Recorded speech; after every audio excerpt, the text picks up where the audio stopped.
Murid tahun 1 SK Bandar Toraza 1. Nak tahu amalan sunnah pada bulan Ramadan? Jom kami kongsikan. Pertama, akhirkan makan sahur. Kedua, segerakan berbuka puasa. Ketiga, tadarus dan khatam Al-Quran. Keempat, qiyam Ramadan, lain itu solat tarawih dan solat malam yang lain-lain.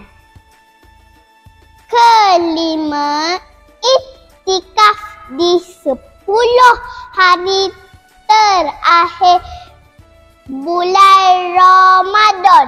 Keenam, bersedekah termasuk memberi makanan kepada orang yang berbuka puasa.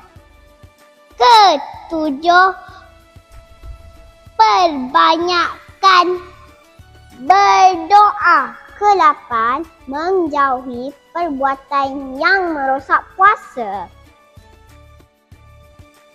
Jangan lupa amalkan ya.